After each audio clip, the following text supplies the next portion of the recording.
Meet Me in Istanbul by Richard Chisholm. Chapter 1.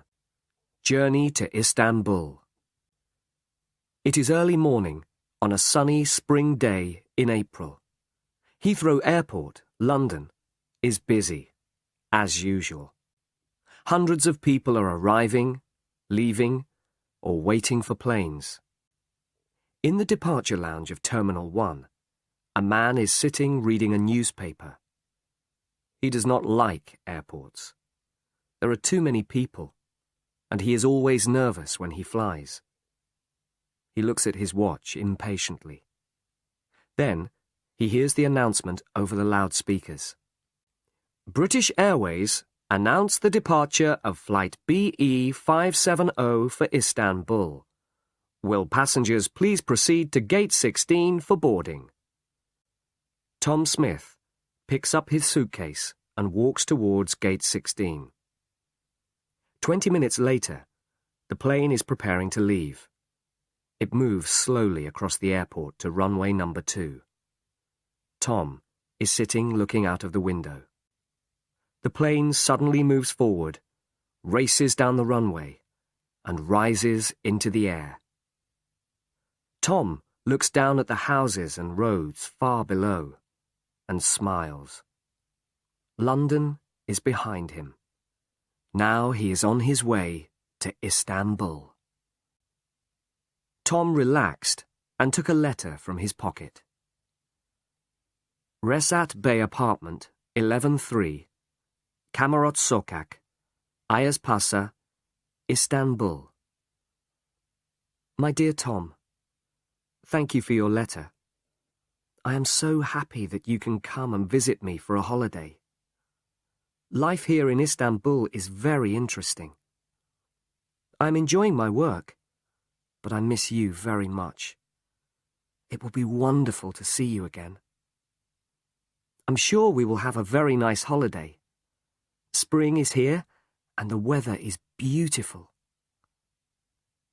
I have to work on Monday the 14th of April, the day you arrive, so I can't come to the airport to meet you.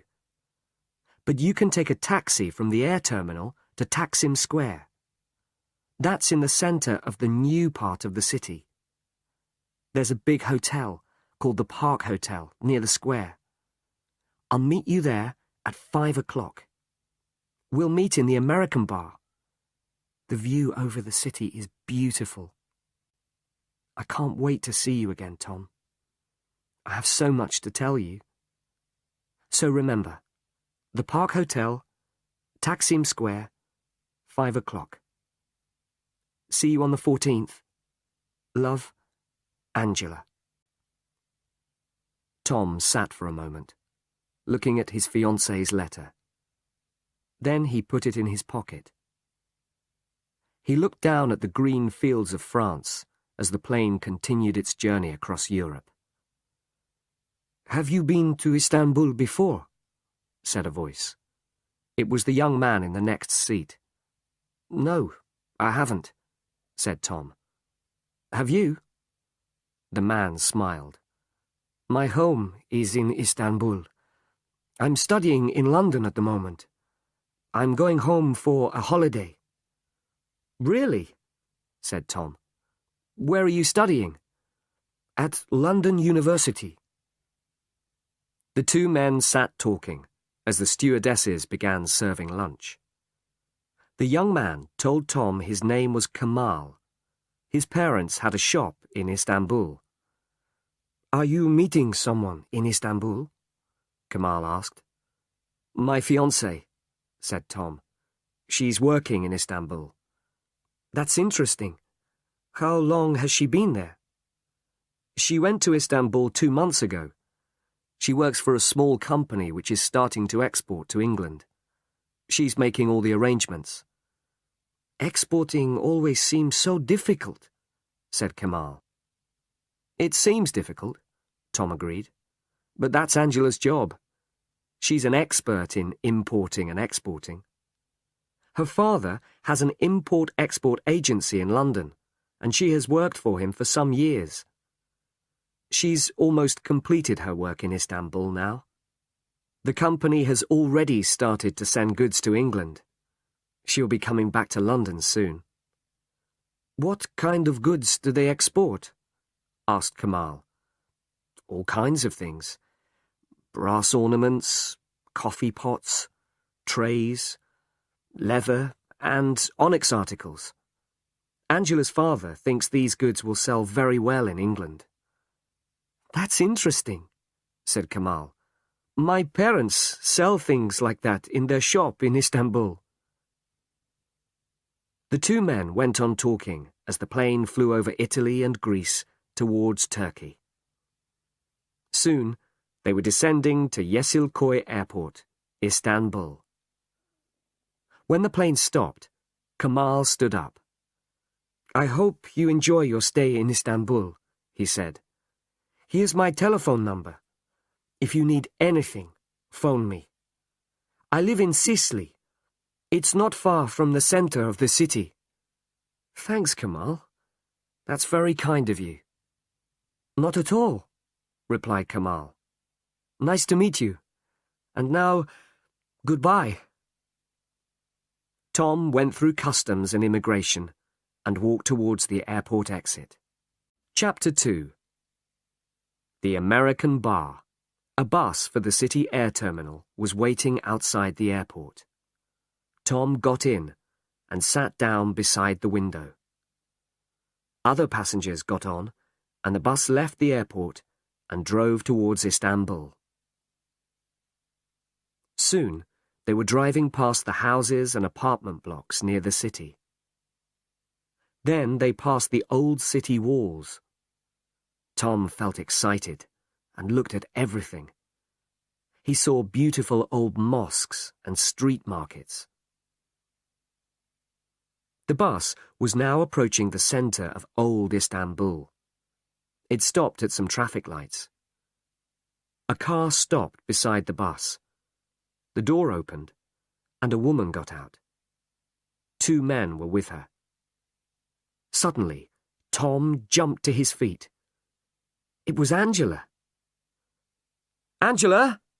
Tom shouted. Angela! Here! It's me, Tom! He knocked on the bus window. Suddenly, the traffic lights changed, and the bus moved forward. Tom ran to the back of the bus. Angela and the two men were going into a building. Angela! He shouted. He stopped. It was too late. The bus was moving quickly down a wide street. The passengers were looking at Tom, and he suddenly felt foolish. He walked back to his seat and sat down. What a surprise, he thought to himself. I must tell her when I see her this evening. Then the bus crossed Ataturk Bridge, and Tom looked at the boats on the Golden Horn. Again, he felt excited. The bus arrived at the air terminal at 4:15. There were some taxis waiting there. Tom went up to one. The Park Hotel, Taksim Square, please, he told the driver. English? You come with me. I take you quickly. At 4:15, the taxi arrived in the square. Here you are, sir. The Park Hotel. Thank you, said Tom, and paid the driver. Tom went into the hotel. He found the American bar and sat down at a table on the terrace. A waiter came out. A beer, please, said Tom. He sat in the afternoon sunshine and looked down over the city of Istanbul. The view was very beautiful. He was looking at the sea. The Bosphorus was full of ships. There were very big ships going to Russia and little sailing ships. In the distance, he could see the mosques and palaces of old Istanbul. How beautiful! And how exciting! Tom looked at his watch. It was nearly 5 o'clock. He got up and walked up to the hotel entrance. There were lots of people going in and out of the hotel. but he did not see Angela anywhere. He went back to the bar and ordered another beer. "Come on, Angela," Tom said to himself. "Don't be late." Just inside the American bar, a man in a grey raincoat was sitting at a table. He was drinking coffee and smoking cheap cigarettes. A newspaper lay open on the table in front of him, and from time to time he looked at it. But the man wasn't reading the newspaper. He was watching Tom. It was now 5:20. Tom sat in the evening sunshine. He looked at his watch again and waited. 5:30. 5:45. It was getting dark. He looked at the lights on the Bosphorus. Strange, thought Tom. Angela isn't usually late. Tom sat at the table on the terrace of the American bar, waiting for his fiancée. He waited and waited, and nobody came. And the man in the grey raincoat sat patiently inside the bar, smoking and watching Tom. "Another beer, sir?" asked the waiter. "No. Bring me a black coffee, please." "Have you a telephone?" "Yes, sir. Inside." Tom went into the hotel. There was a telephone beside the reception. Tom dialed Angela's number. The phone rang and rang, but nobody answered it. He put the phone down and turned towards the reception desk. "Excuse me," he asked the receptionist. "Kamarot Sokak. Do you know where it is?" "Yes, it's very near. Go out of the hotel entrance and turn right. Walk along the street, and Kamarot Sokak is 4th on the right." "Thank you," said Tom. Tom went back to the bar. He drank his coffee and paid for his drinks. It was now after 8 o'clock. Tom picked up his suitcase and left the hotel. Inside the bar, the man in the grey raincoat stood up and picked up his newspaper. He put some money on the table and walked out into the street. He stood on the pavement for a moment or two, then started walking. Chapter 3. A Shock. Kamarot Sokak was a narrow, quiet street of old apartment buildings. Tom walked along the pavement, looking at the numbers on the doors. There was only one street light, and it was difficult to see. But finally, he found Angela's address, number 11. The building had a large glass door.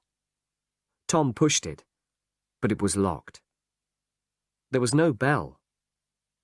He knocked on the door. Nothing happened. He knocked again, louder this time, and listened. Silence. Damn, he thought. He was impatient now, and worried. He stood back in the middle of the street and looked up. There were 5 floors, and all the windows were black. There was no light anywhere in the building. "Angela," he said to himself. "Angela, where are you?" A short distance away, the man in the grey raincoat stood in a dark doorway. He was watching Tom, watching every move he made. Tom did not know what to do. He knocked once more on the glass door. Again, nothing happened. Finally, he picked up his suitcase. With a last look at the building, he turned and started walking back towards Taksim Square. "Tom Smith," he thought to himself as he walked, "you need a hot bath and a good sleep. Then you can decide what to do." The Park Hotel was expensive, but Tom remembered seeing one or two small hotels near Taksim Square. Finally, he was standing outside the Ankara Hotel. He went in. "Good evening," he said to the woman at reception. "I'd like a single room, please." The woman nodded. "We have a nice room upstairs. Come, I'll show you." They went upstairs, and she opened a door. "Very nice room," she said. It was small, but it was clean, and it looked comfortable. "I'll take it," he said, and gave the woman his passport. "The bathroom is along the corridor," she said. "Breakfast is from 8 to 10 o'clock. Good night." Tom put his case down and sat on the bed. He suddenly felt very tired and unhappy. He was not having a good dinner in a nice restaurant. He was not sitting with the woman he loved. He was sitting alone, in a cheap hotel, in a strange city. For a long time he sat on the bed thinking, "But I saw Angela. I saw her from the bus." Finally, he stood up. "Okay," he thought. "Tomorrow morning, I'll go to Angela's office and find out what has happened. There's a very simple explanation, I'm sure. I'll find out tomorrow." He had a hot bath and got into bed. He was very tired after his long journey, and soon fell asleep. The man in the grey raincoat walked across Taksim Square. There was a telephone kiosk in the corner. He dialed a number and waited. Then he spoke. "He's in the Ankara Hotel," the man said. "He waited at the Park Hotel, and then he went to the girl's flat. Now he's in the Ankara Hotel." Yes, of course I will." He put down the phone and left the kiosk. The next morning, Tom felt much better. He had breakfast, then took a taxi to the office where Angela worked. The taxi drove through the busy streets and crossed the Galata Bridge into the old city. Finally, it turned into a small street near the railway station.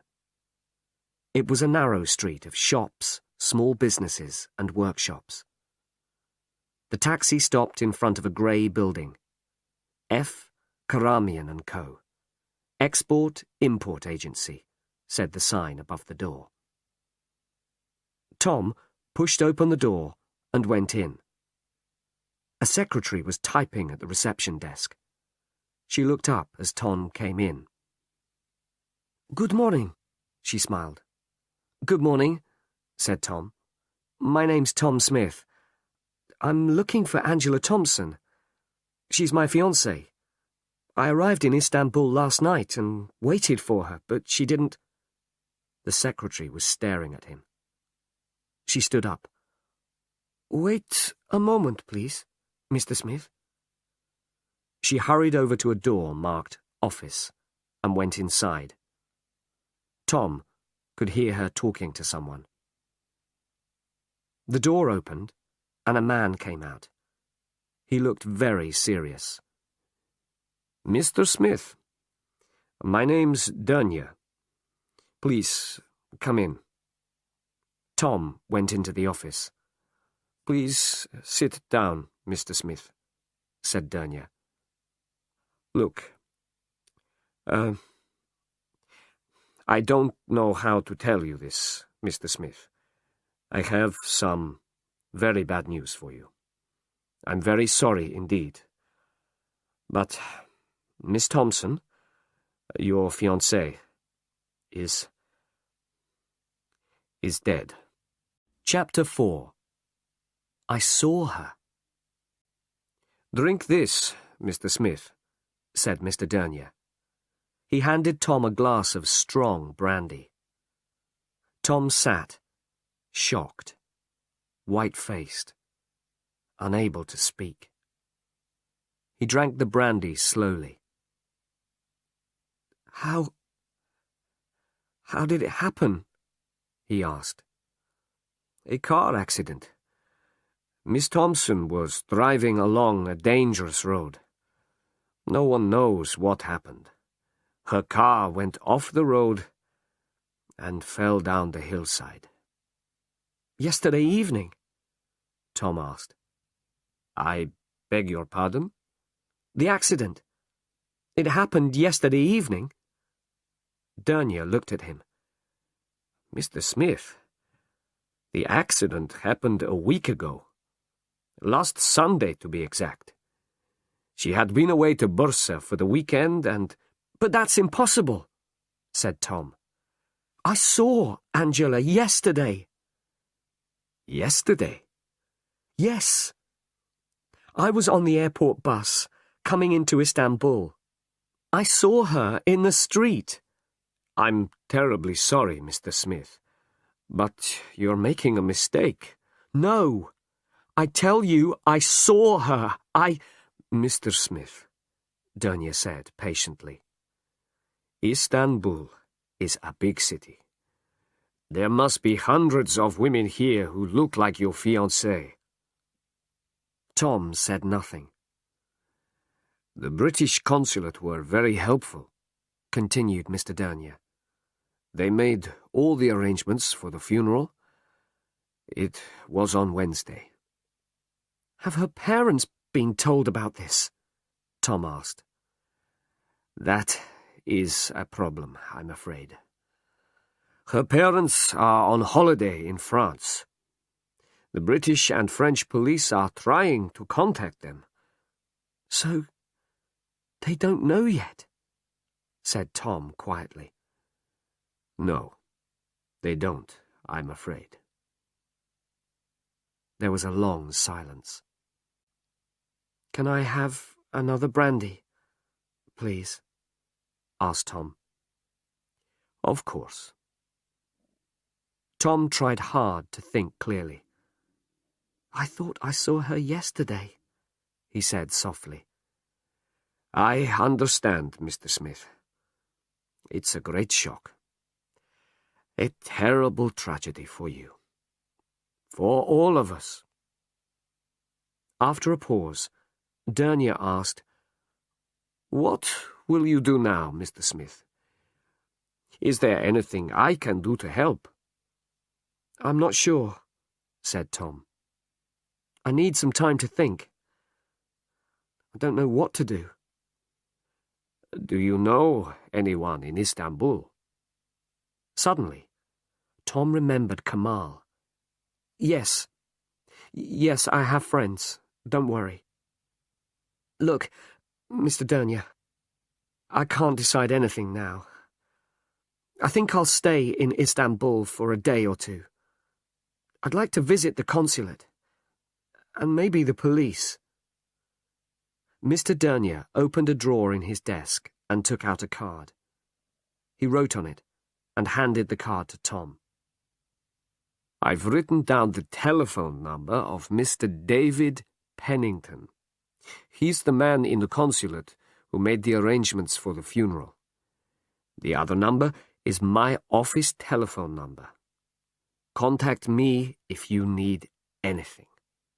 I'm here during the day. Tom stood up. I must go now, he said. Thank you. You've been most kind. Mr. Dernier walked with him to the door. Well, Mr. Smith, once again, I'm terribly sorry. You know, I was so sure I saw her. So sure, Tom said. I understand, replied Dernier. It's a terrible shock. The two men shook hands. Remember, come here any time if you need anything, said Mr. Dernier. Goodbye now. Goodbye, said Tom, and walked out into the street. Mr. Dernier turned and walked back into his office. He closed the door carefully and sat down at his desk. For a few minutes he sat thinking. Then he picked up the telephone. Tom walked slowly through the crowded streets of old Istanbul. The streets were busy and full of interesting people, shops and cafes. But Tom did not see any of those things. He was not interested in Istanbul. He was not a tourist anymore. Tom was thinking of Angela. He remembered the journey on the bus from the airport. He was sure he had seen Angela. She had been there, on the pavement, getting out of a car. But Dernier said it was not Angela. Angela was dead. She had died a week ago.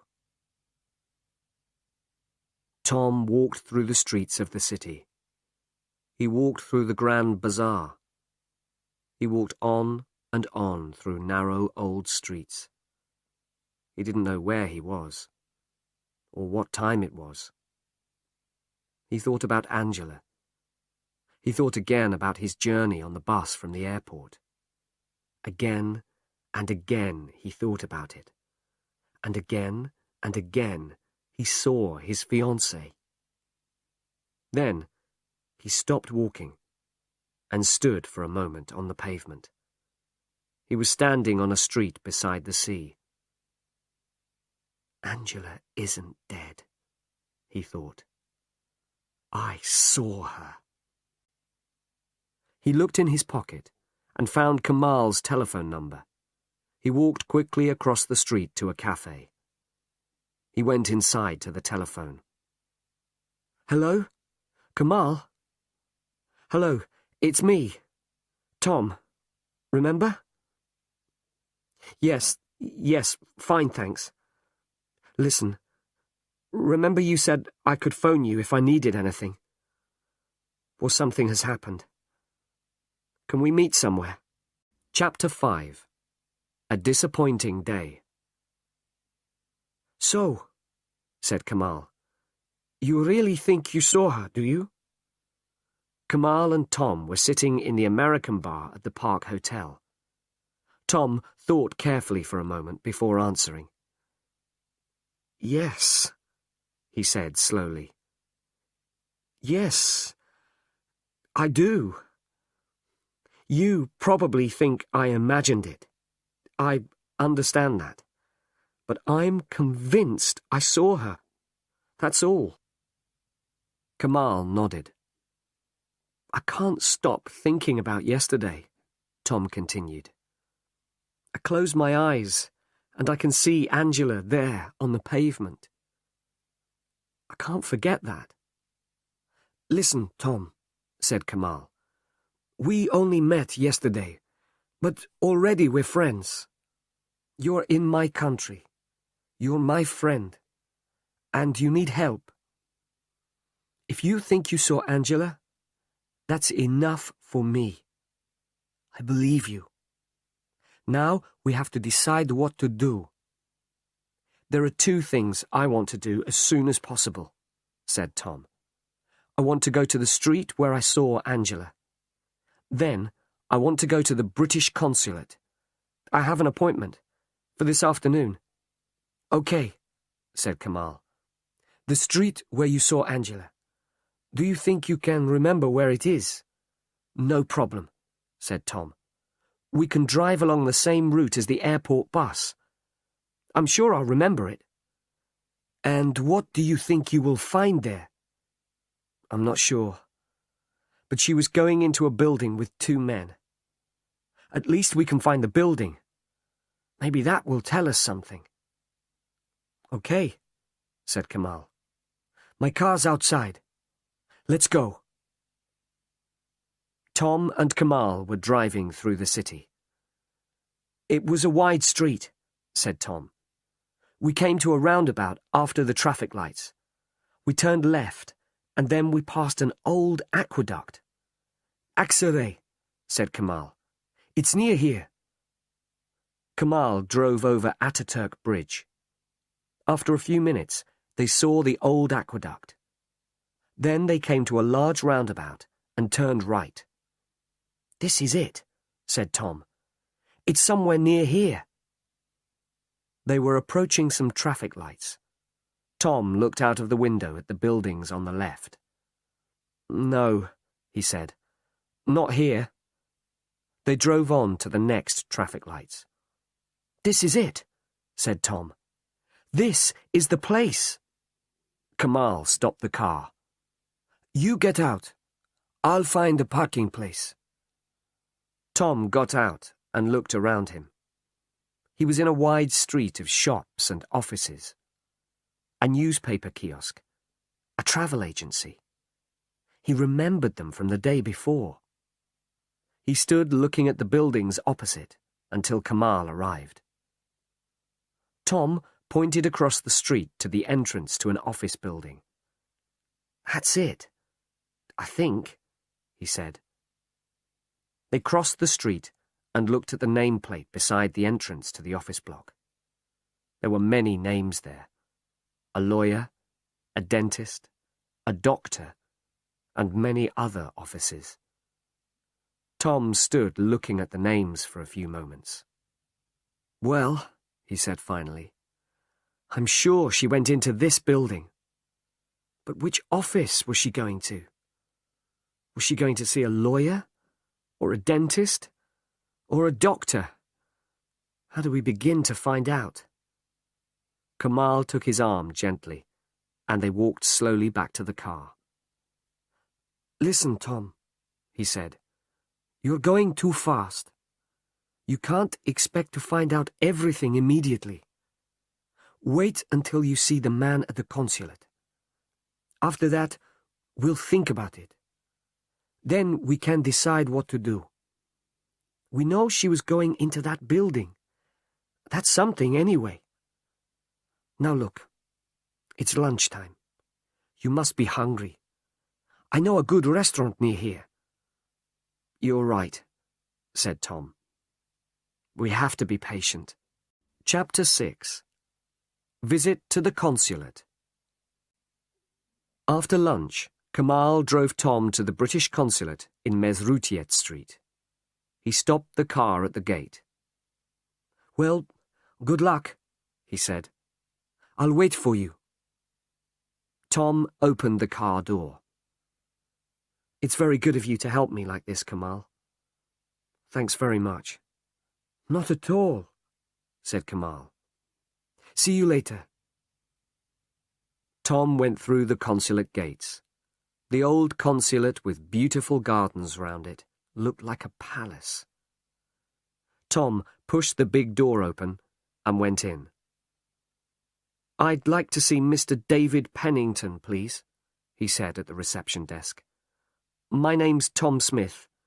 I have an appointment." After a few minutes, a tall man wearing glasses came to meet him. "Mr. Smith, my name's Pennington. How do you do?" said the man, holding out his hand. Tom shook Mr. Pennington's hand. "How do you do?" he replied. "Come into my office, please, Mr. Smith. Mr. Dernier told me you were coming."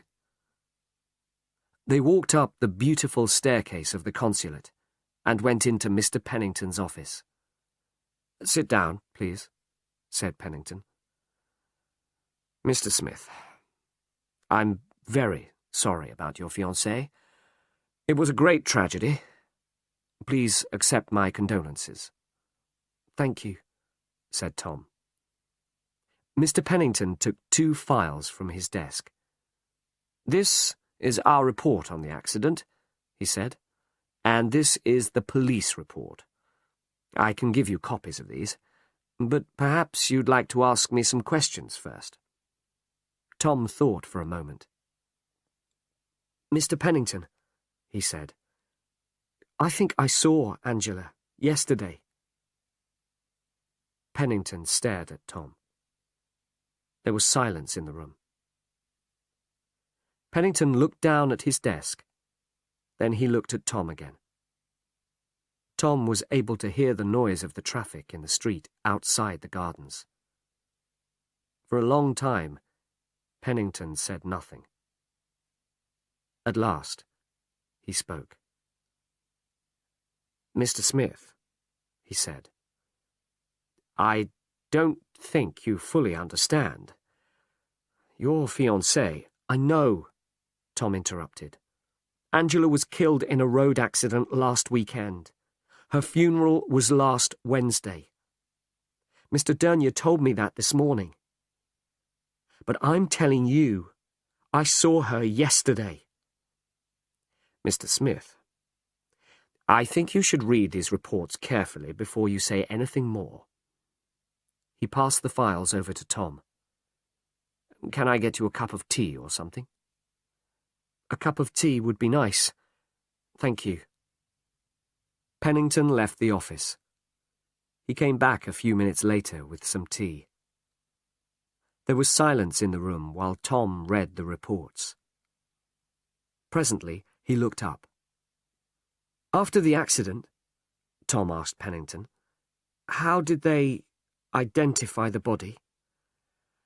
"That was difficult," said Pennington. "As you know, the accident happened on a dangerous road about 200 kilometers from here. Your fiancée's car crashed through a wall by the side of the road and fell down the hillside. The car burst into flames and was completely burned out. The body was very badly burned, so identification was difficult. But the police found your fiancée's handbag lying near the car. Her passport and papers were in the handbag. The police found out that the car was owned by a car hire company. Miss Thompson had hired the car for the weekend." "What about Angela's parents?" Tom asked. "I'm afraid her parents don't know about the accident yet. They're on a camping holiday in France. The police are trying to contact them." "What was she doing on that dangerous road?" "She spent the weekend in Bursa, sightseeing. It's a very interesting old town. She was on her way back to Istanbul." Tom thought for a moment. "And are the police quite satisfied?" Tom asked. "Yes," said Pennington. "The police are convinced that it was an accident. The file is closed." "And you people at the consulate?" said Tom quietly. "Are you satisfied?" For a moment, Pennington said nothing. "Yes, Mr. Smith. We are," he said. "Our job, among other things, is to look after British citizens in Turkey. We have looked into this matter very carefully, and we are satisfied that it was an accident." Tom said nothing.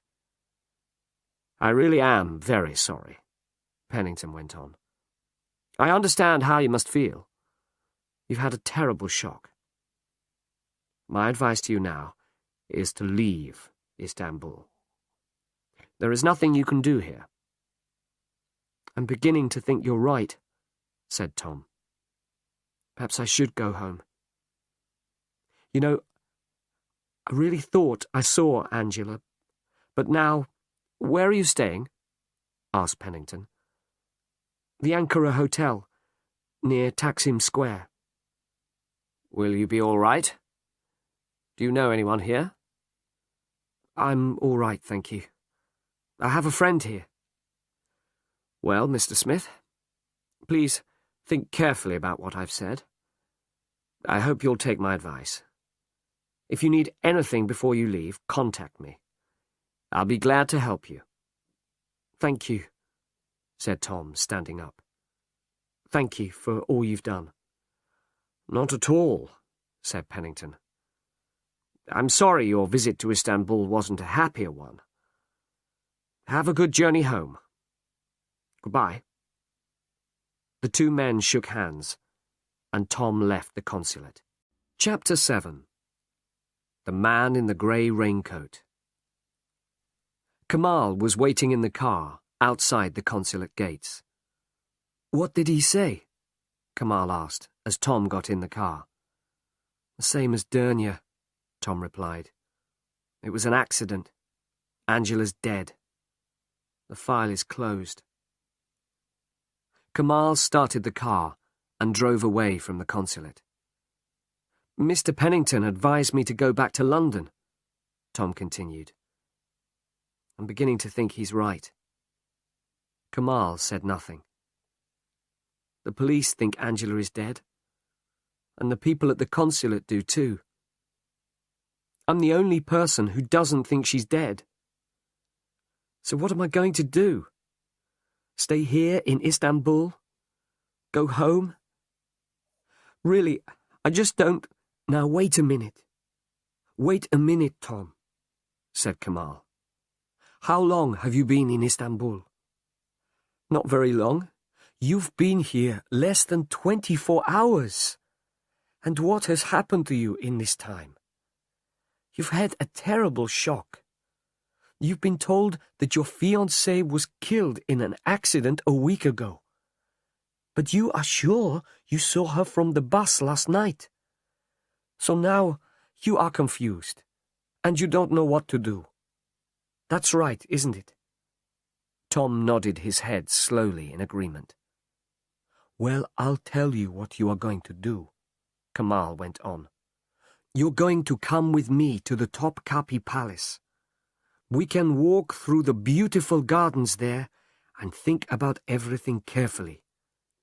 Then we can decide what to do next." Tom smiled. "You're right, of course. It has been a difficult day." "Exactly," said Kamal. "Now it's time to relax a little." They were driving down narrow streets to the Golden Horn. "This is the Galata Bridge. It crosses the Golden Horn," said Kamal. "Look, isn't it beautiful?" They drove slowly across the bridge in the bright sunlight. "It is beautiful," said Tom, looking out across the Bosphorus. "Very beautiful." They continued across the bridge, turned left, and drove past the railway station. A few minutes later, they came to Santa Sofia, one of the oldest and most beautiful buildings in Istanbul. It was once a church, then a mosque, and now it is a museum. "We'll leave the car here," said Kamal. "First, I'm going to show you the Palace of Topkapi." They got out of the car in a large park. They were standing in front of the first gate of the palace. "The Sultans of Turkey used to live in Topkapi Palace," Kamal explained. Kamal and Tom bought an entrance ticket. They walked through the gate into the gardens of the palace. "This is the first courtyard of the palace," went on Kamal. "Over there are the royal kitchens, and over there the harem. That's part of the palace where the women lived." They were walking down a wide path.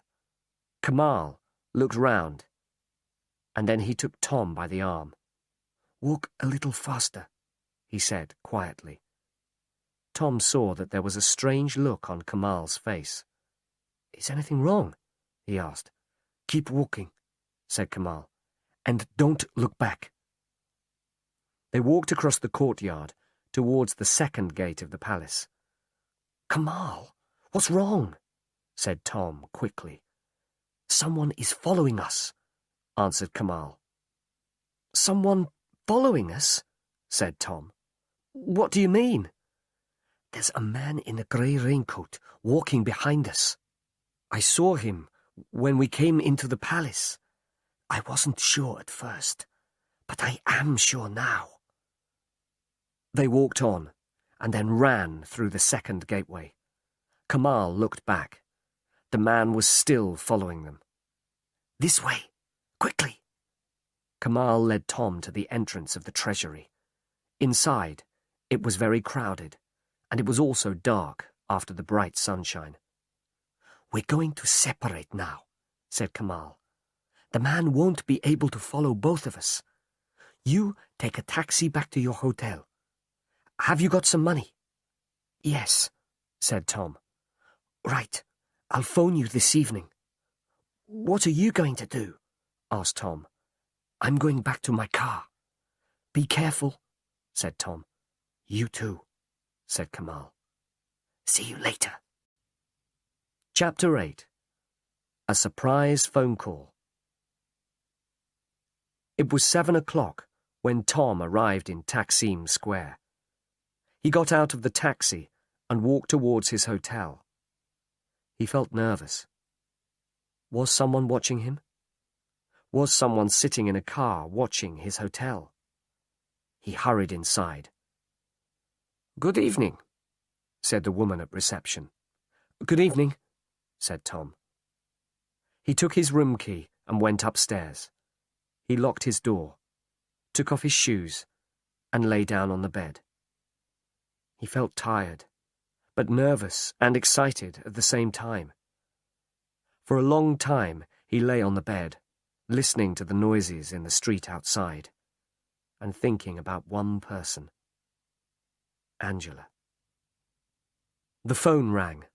It rang loudly, and Tom jumped nervously. "Kamal," he thought, and picked up the receiver. "Yes? This is reception, Mr. Smith. I have a call for you." "Thank you," said Tom. "Hello? Is that Tom Smith?" It was a woman's voice. "Yes? Who's that?" Tom asked. His heart was beating fast. "You don't know me, Mr. Smith, but I'm a friend of Angela's. I have something to tell you. Can we meet somewhere?" "Who are you?" "My name's Julie. As I said, I'm a friend of Angela's. Listen, I don't want to talk on the phone. Can we meet somewhere?" Yes, sure," said Tom, thinking quickly. "Do you know the American bar at the Park Hotel?" "I know it. I'll be there in 20 minutes. There was a click, and then there was silence. Tom put the phone down and jumped to his feet. "I must tell Kamal," he said to himself. He picked up the phone. "Reception? Can I have Istanbul 368245? Tom waited impatiently. "Sorry, sir. There's no answer," said the woman at reception. "Okay. I'll try later." Tom put the phone down and left the room. There were only a few people in the American bar when Tom went in. He sat down at a table by a window. From there he could see everyone who came through the door. Tom sat drinking a beer and watching the door. Who was Julie? What did she want? Tom would soon find out. A girl came in a few minutes later. She had long blonde hair and was wearing jeans. The girl looked round the bar, then walked over to Tom's table. "Hi," she said. "I'm Julie." "Hello," he said. "I'm Tom. Please sit down." She sat down. The waiter came over. "Would you like a drink?" said Tom. "A coffee, please," she said. The waiter nodded and left. "So, you're Tom," Julie said. "You look just like your photograph. Angela showed me a picture of you." "But how did you find me?" Tom asked. "I went to the British consulate today," Julie explained. "I spoke to Mr. Pennington. He told me the name of your hotel. I knew you were coming to Istanbul, and I wanted to speak to you." She looked round nervously. "Listen, Tom," she went on. "There's something strange going on. What do you know about Angela's accident?" "Only what the consulate told me today," said Tom. He told Julie about his conversation with Mr. Pennington. "And are you satisfied?" she asked. Tom looked at her. "Tell me what you think," he said slowly. "All right," said Julie. "Let's start at the beginning. Angela came to Istanbul 2 months ago. I met her at a party soon after she arrived, and we became good friends. At the beginning, she was happy. She enjoyed her job. She liked working for her boss. Dernia. That's right. Everything was fine. I saw her quite often. We used to have lunch together and go sightseeing. And then, 2 weeks ago, something happened. Angela seemed worried about something to do with her work. I asked her what was wrong, but she didn't want to talk about it. Then, one lunchtime, we were together in a restaurant, and suddenly Dernia came in. The moment she saw him, she became nervous. I think she was afraid of him." "Go on," Tom said. "Well, I don't know anything else. She never told me what she was worried about. I saw her a few more times. And then she had the accident." She looked at Tom. "But it is strange, isn't it?" Julie went on. "She was worried about something. Her job, or her boss, or something. But she wouldn't talk about it. And then she had an accident." She stopped.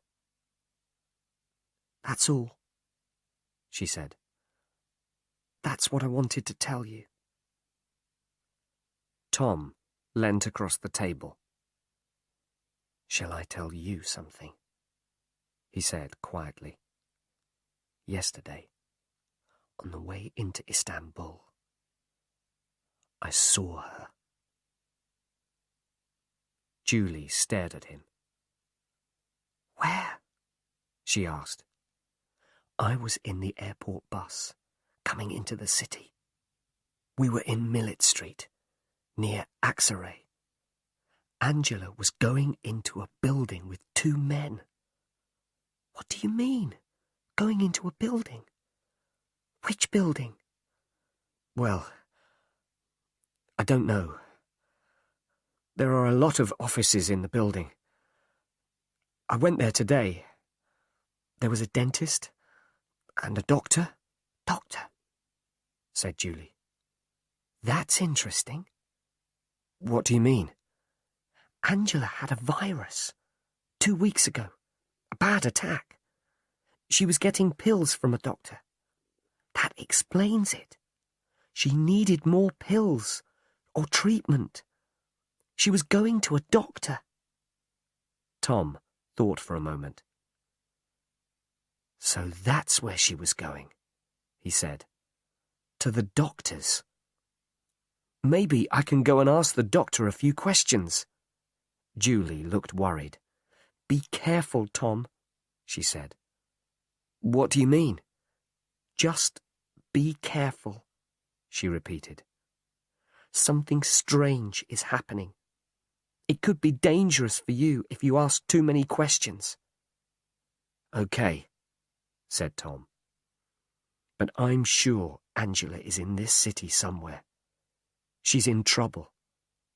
The police and the consulate say she's dead, so they won't help. But I think she's alive. She's in Istanbul somewhere. And I'm not leaving until I find her." Chapter 9.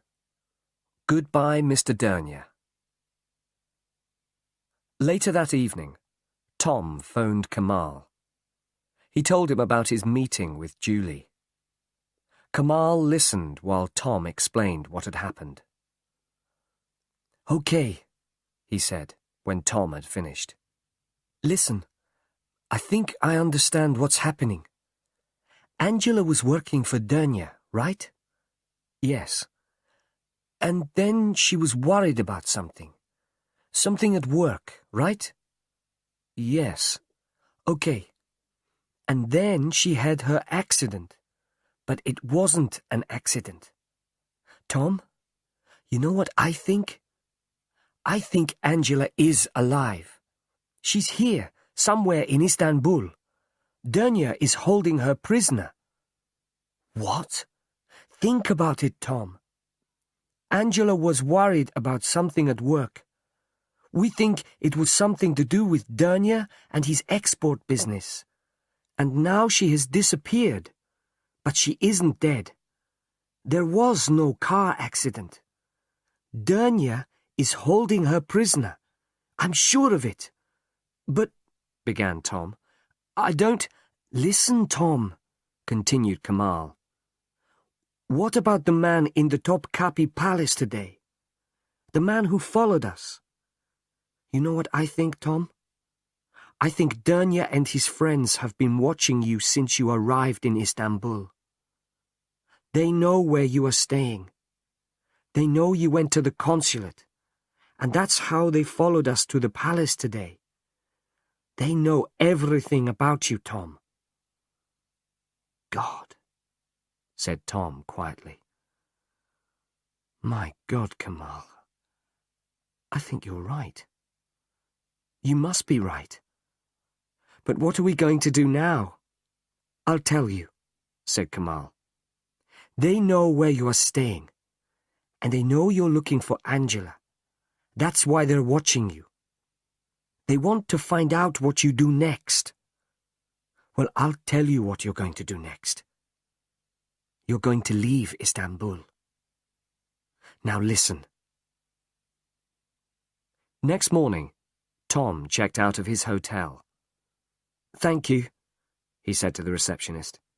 And goodbye. Leaving Istanbul? Yes, I'm going home. Goodbye, sir. Have a good journey. Tom took a taxi to Dunya's office. The driver stopped outside. Wait here, please, said Tom. I'll be back in a few minutes. He went into the office. Good morning, he said to the secretary. Is Mr. Dunya here? I've come to say goodbye. She went to the office. Mr. Dunya came out. Ah, Mr. Smith. Good morning, Mr. Dunya. I've come to say goodbye. Leaving so soon? Yes. I went to the British consulate yesterday and spoke to Mr. Pennington. It seems there's nothing I can do here. I'm going back to London. Thank you for your help. You're welcome, Mr. Smith. Once again, I'm very sorry about your fiancée. I'm sorry your visit to Istanbul wasn't a happy one. Thank you. And goodbye. My plane leaves at midday. At midday? I see. Goodbye, Mr. Smith. Have a good journey. The two men shook hands. Tom turned and left the office. His taxi was waiting. The airport, please, he said as he got in. The taxi moved off. Another car, parked 20 meters away, moved away from the pavement and started following. At the airport, Tom walked over to the British Airways desk. He asked about the flight to London, but he did not check in. Then he bought a newspaper and sat down to wait. He looked round the busy airport. Somewhere among all these people, he thought, someone is watching me. He opened his newspaper and started reading. Then there was an announcement over the loudspeaker. British Airways announced the departure of their flight TK979 for London. Will passengers please proceed to Gate 6 for boarding? Tom picked up his things and walked towards passport control. There were lots of people at the entrance to passport control. Tom went into the crowd of people and moved towards a large man whose relatives were saying goodbye. Suddenly, He turned and went into the men's toilet. In the toilet, he took off his jacket and started to wash his hands and face. No one followed him into the toilet. Then there was another announcement. British Airways Flight TK979 for London. This is the final announcement. Will passengers please proceed immediately to Gate 6? This gate is now closing. Tom heard the announcement, but didn't move. He looked at his watch and smiled to himself. The man in the grey raincoat walked over to the telephone kiosks and dialed a number. Hello. I saw him leave. Yes. He's on the plane. The man put the phone down and walked away towards the exit.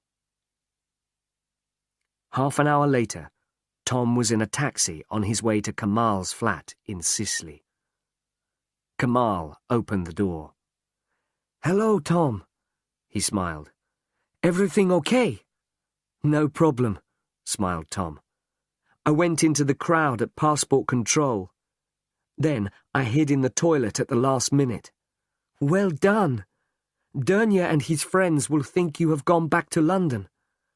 Now you can stay here in my flat, and we can start looking for Angela." "And we know where to start, don't we?" "Yes. Dernier's office," replied Kamal. Chapter 10. An important discovery. Kamal and Tom had something to eat. Then they sat down and made their plans for the evening. "We'll watch Dernier's office this evening," said Kamal. "When he comes out, we'll follow him.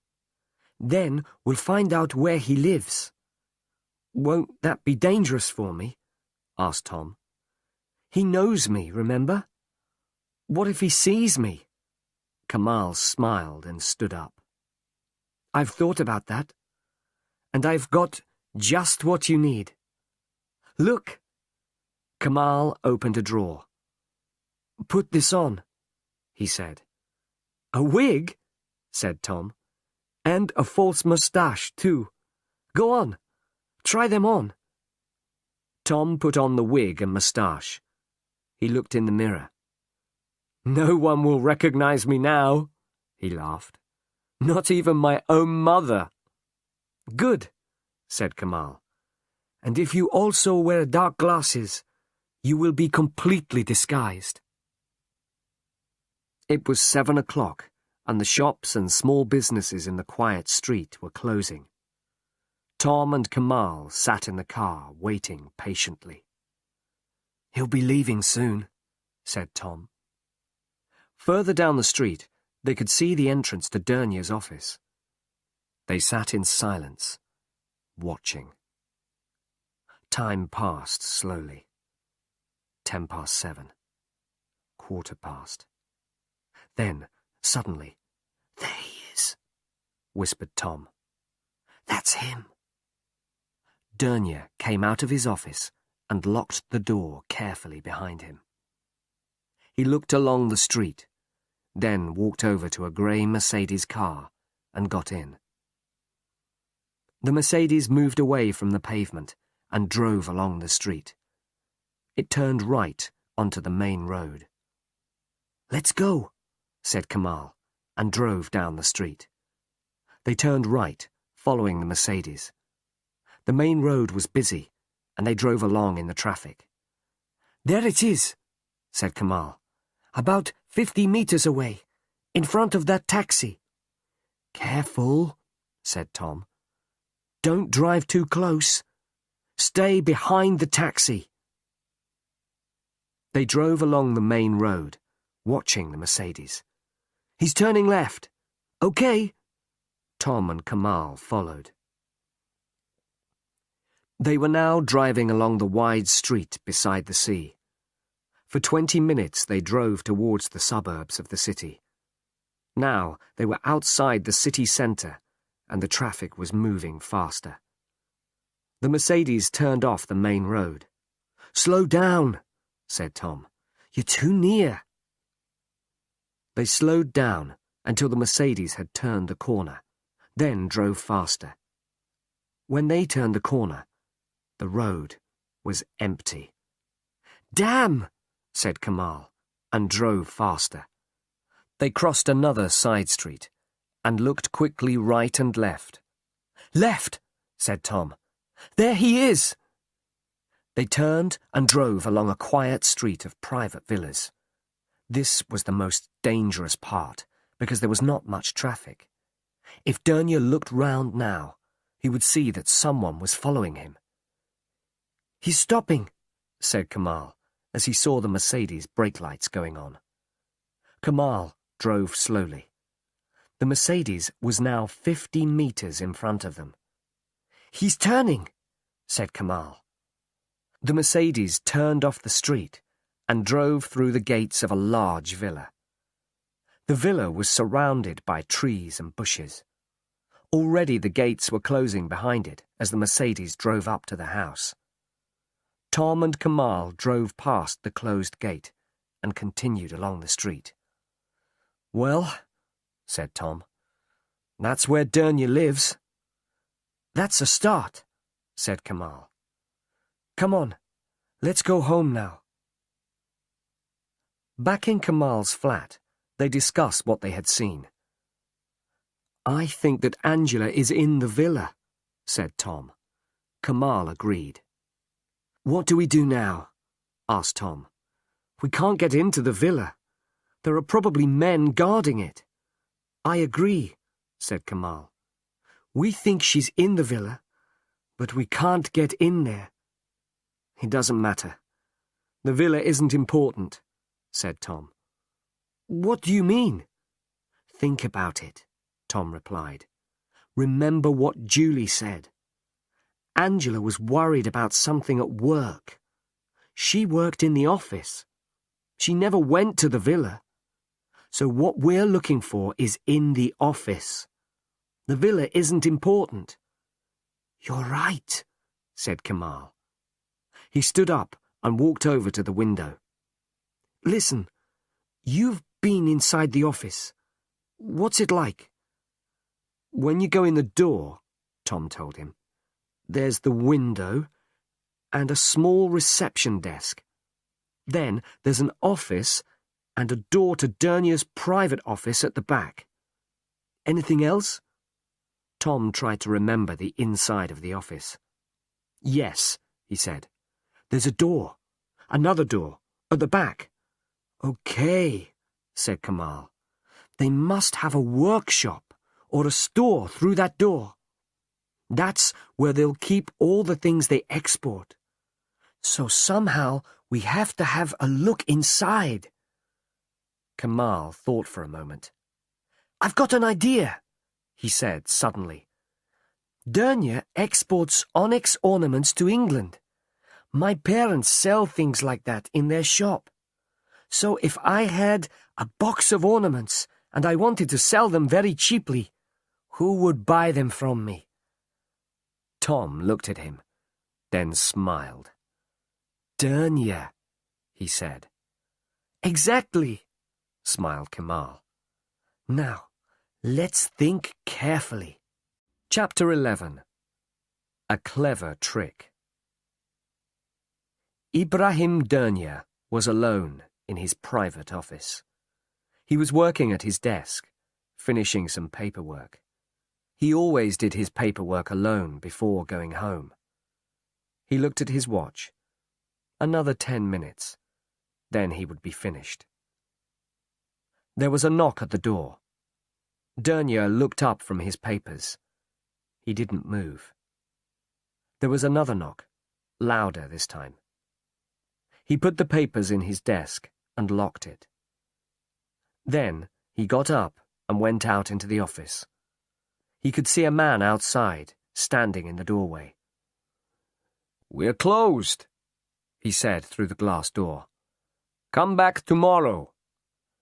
"I'm sorry," said the man. "It's urgent. Please?" Dernier was annoyed. He unlocked the door and opened it.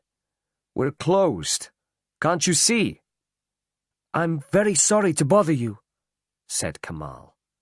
But I was hoping to find someone here. I have a problem. You see, I need some money, quickly. I must have it tomorrow morning, early. It's for... Well, it doesn't matter why I need the money. That's my problem. But I have some onyx ornaments to sell, and I heard you would be interested. He held out a beautiful onyx ashtray. Would you be interested in buying 50 of these? Dunya took the ashtray and looked at it carefully. Kamal could see he was interested.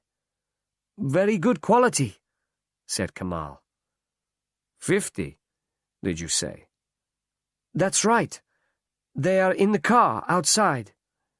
How much do you want? Dunya asked. 15,000 lira for 50, said Kamal. That's too much, said Dunya. I'll give you 5,000. Please, I need the money urgently, said Kamal. Then you will accept 5,000, said Dunya. Kamal looked disappointed. All right, he said. You can have them for 6,000 lira. They're in a big box in the car. Could you help me carry them? They're very heavy. Dunya went with him to the car. Together they carried the box into the office. This is really very kind of you, said Kamal. They are heavy. They carried the box to the back of the office. Kamal looked quickly at the door. Have you got a store somewhere? He asked. I'm sure you don't want the box in your office. Dunya thought for a moment. He looked at the large box in his small office and said, "One moment." He took a key from his pocket and unlocked the door. They picked up the box and carried it through into the workshop. It was a long, wide room, with windows on one side. There were a lot of articles in the room. Onyx tables, lamps, ornaments, brass and leather articles. On a workbench, there were rows of tools and cutting equipment. "This is fine," said Dunya. "Put it down here." They put down the box. Dunya took out his wallet. 6,000 lira, he said. At that moment, the telephone in his office rang. Dunya looked annoyed. "Excuse me one moment," he said to Kamal. He went back to his private office. Kamal looked at his watch and smiled as Dunya disappeared through the door. Quickly he looked round the workshop. There was a door at the other end. He looked out of the windows. Outside, there was a small courtyard, and at one end of the courtyard, a wall, 2 meters high. On the workbench, at the end of the workshop, there were several onyx table lamps. Kamal looked quickly at them. They had been cut in half with a cutting instrument. The inside had been removed. Kamal looked closely. Suddenly, Kamal heard Dunya say goodbye. He turned quickly away from the workbench. "Sorry to keep you waiting," Dunya said as he came back in. "Not at all," said Kamal. "I can see you're a very busy man." Dunya counted out 6,000 lira. "Thank you," said Kamal. "I really need this money. Well, I won't take any more of your time." Dunya walked with him to the door into the street. "Thanks again," said Kamal. "Good night." "Good night," said Dunya, and closed the door.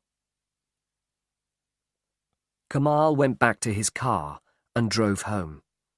Tom was waiting for him. "Did it work?" he asked as Kamal came into the apartment. "Perfectly," smiled Kamal.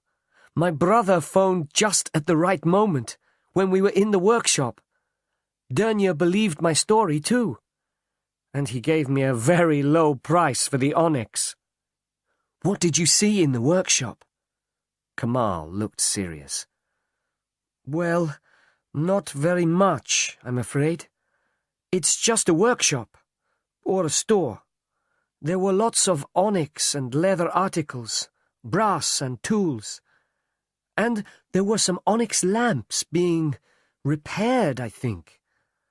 But there's a courtyard outside, and another building opposite. I'm sure that it belongs to Dernier. And more important, there's a wall at one end of the courtyard, which isn't too high, meaning that it wouldn't be too difficult to climb over it. Chapter 12. Disaster. The next morning, after breakfast, Tom and Kamal sat looking at a street map of Istanbul. Look here, Kamal said. He pointed to a small street. Dernier's shop is in this street. Now look at the street behind his shop. We'll have to find a way into the courtyard from that side. Do you know that part of the city? Asked Tom. Not very well. As far as I remember, there are only offices, warehouses, and workshops there. At night it will be quiet, but we'll have to be very careful. Okay. We'll do it tonight, said Tom. They left Kamal's flat in Sicily at 10 o'clock and drove across the city to Dernier's shop. They parked the car 2 blocks from the workshop. There were not many streetlights there, and it was dark. Come on, said Kamal. We must walk from here. They walked along the dark streets. They were both wearing dark clothes. They came to the street which ran behind Dernier's workshop and courtyard. You see, said Kamal quietly. Only offices, warehouses, and workshops. Nobody lives in this street. The courtyard must be up this alleyway, behind these buildings. They looked up and down the dark street. No cars. No one in sight. Let's go, whispered Kamal. They walked quickly up the alleyway. Tom's heart was beating fast, his mouth dry with fear. They stood behind one of the warehouses, beside the courtyard wall. Somewhere in the distance, a dog barked. Help me up, whispered Kamal. Quietly. Tom stood with his back against the wall. He held his hands together. Kamal put his foot in Tom's hands and reached up. Okay, Kamal whispered. Kamal looked carefully over the wall. The courtyard was empty. Kamal pulled himself up and sat on top of the wall. Give me your hand, whispered Kamal down to Tom. I'll pull you up. Tom reached up. Kamal took his hand and pulled. Tom put his other hand on the top of the wall and climbed onto the wall beside Kamal. Kamal dropped silently to the ground in the courtyard. Suddenly, there was a noise. It came from inside the workshop. Kamal pointed to the side. They hurried silently over to the wall and waited. Another noise. A door opened and closed inside the workshop. A light came on in the workshop and shone out across the courtyard. Tom and Kamal stood frozen against the wall. They expected a door to open and men to run out into the courtyard. But nothing happened. They heard people talking and moving about inside. Kamal put his mouth close to Tom's ear.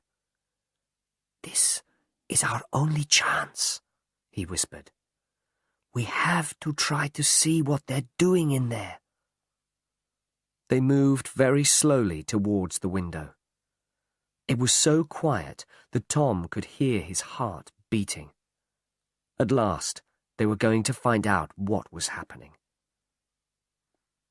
There were some men in the workshop. One of them was working with an onyx table lamp. The lamp had been cut in half. He put a small plastic bag inside the lamp. Then he fixed the two halves of the lamp together again. Tom looked at all the onyx and brass ornaments, the cutting tools, the pile of plastic bags on the table. Suddenly, he understood what was happening.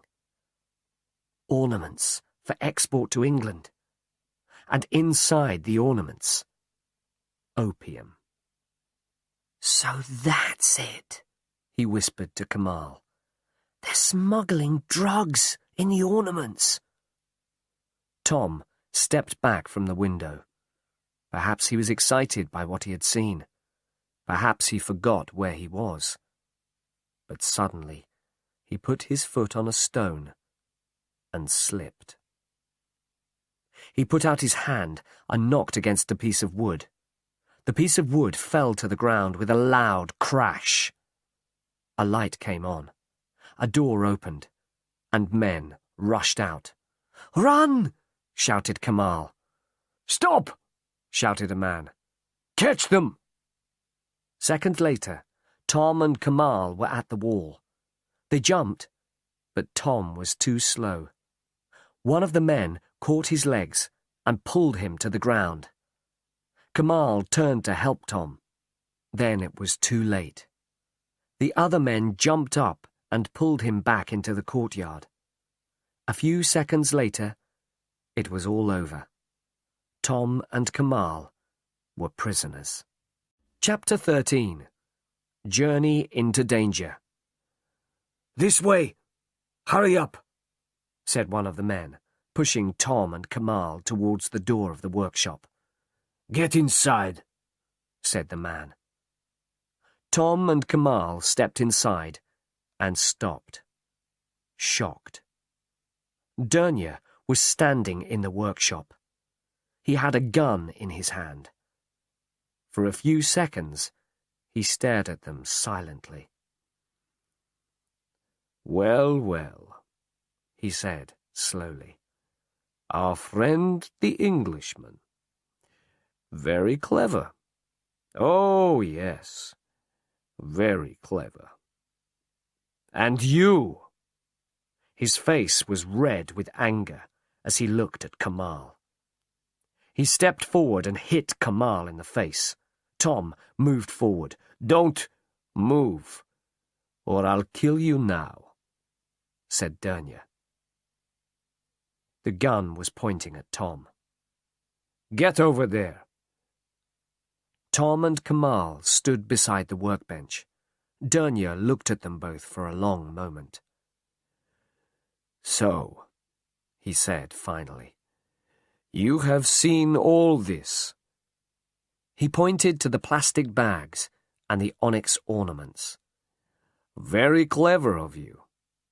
We should have killed the English girl before. Then this would never have happened." "Where is she?" asked Tom. "Where is Angela?" "Oh, don't worry about her. She's okay. Let's say she is a guest at my villa. You'll be able to speak to her very soon. I'm sure you'll have a lot to talk about before you all die." He laughed, a cold, cruel laugh.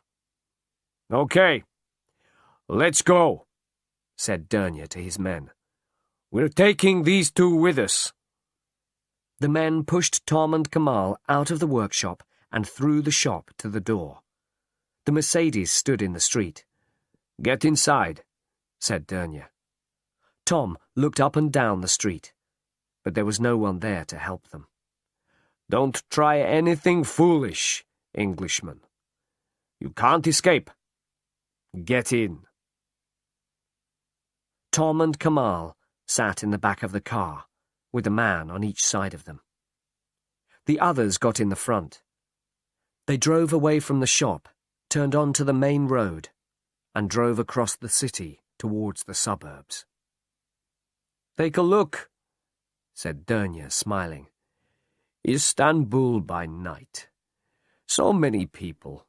So much life. Take your last look at it, you foolish young men. It's the last time you'll see it.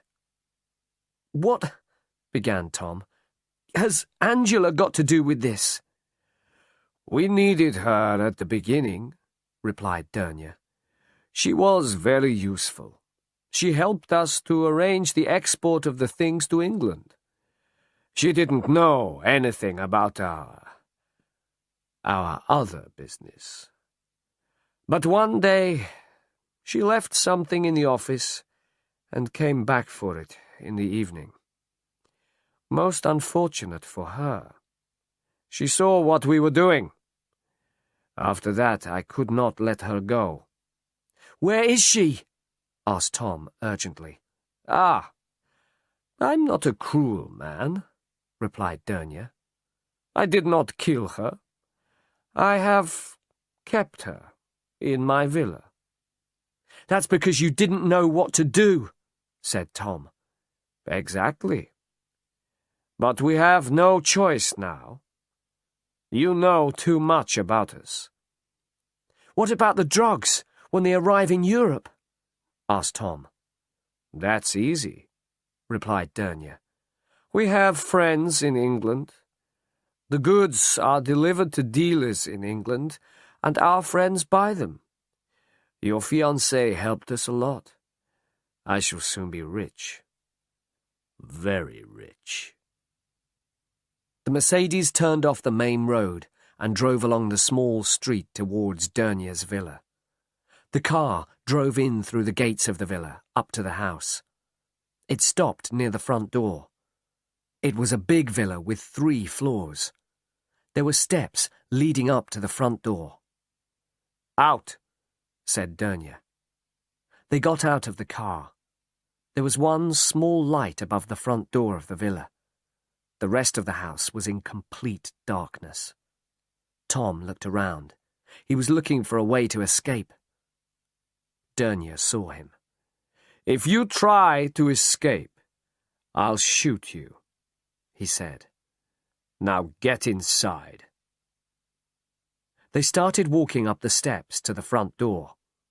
Stop! Shouted a voice. Suddenly, a blinding light came on. The garden of the villa was full of men running towards them. For a second, Dernier stood frozen on the steps, shocked. Then he ran towards the door.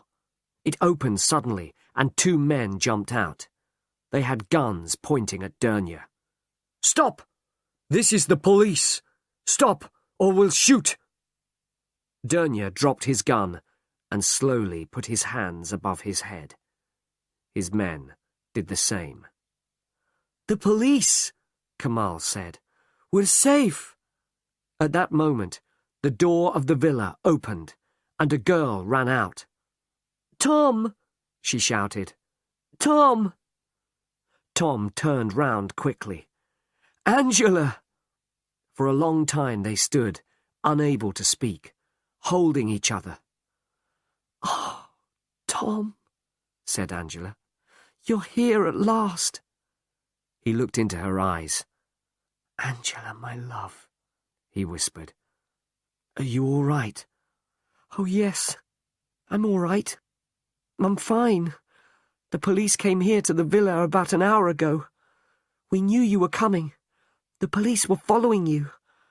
Oh, Tom, I was so worried that Dernier would kill you. She put her arms round him again. Oh, said Tom suddenly.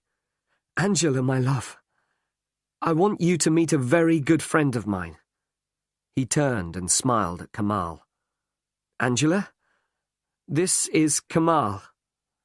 Hello, Kamal. Nice to meet you, said Angela. Hello, he said.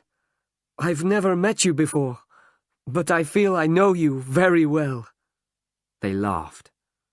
Kamal has been wonderful, said Tom. Without his help, we wouldn't be here now.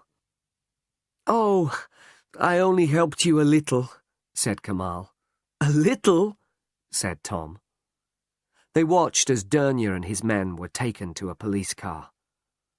"How did the police know what was happening?" asked Tom. At that moment, a car drove up to the villa. A man got out of the car and walked towards them. He smiled. "Hello, Mr. Smith," he said. "We meet again." "Mr. Pennington," smiled Tom. Chapter 14. Time for a holiday. Later that night, Tom, Kamal, and Angela were relaxing. They were sitting in Mr. Pennington's flat in the consulate building. David Pennington was telling them what had happened. "Julie came to see me here at the consulate," he explained. "She told me about her conversation with Tom. Then I was convinced that Tom's story was true. I contacted the Turkish police again. After that, I tried to contact you, Tom, but you had left your hotel. We thought you'd gone back to England." "No," smiled Tom. He looked at Angela. "I had some urgent business here in Istanbul." They all laughed. "How did they treat you in the villa?" asked Tom. "They treated me very well," replied Angela. "When my virus was very bad, they took me to the doctor. But I was terribly worried on the Monday you were arriving in Istanbul. Dernier knew you were coming because I had told him earlier, and I knew he was going to send someone to follow you. I was terribly worried." "They made a big mistake when they took you to the doctor," said Tom. "If I had not seen you from the bus—" "Don't," said Angela. "Don't even think about it." "What about the car accident?" said Kamal.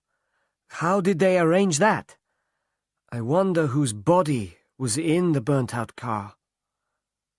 There was silence while they thought about that. "The police will have to find that out," said Pennington finally. "It was a very clever plan of Dernier's," said Tom. "Very clever." "Yes," agreed Pennington. "And drug smugglers like Dernier can make millions of pounds." "Well, it's over now," said Angela. She turned to Tom. "Do you remember the letter I wrote to you, Tom? I said that life here in Istanbul is very interesting. I was right, wasn't I?" They all laughed. "Yes," said Tom. "A little bit too interesting for me. After all this, do you know what I want?" "What?" "I want a really dull, uninteresting holiday in Istanbul."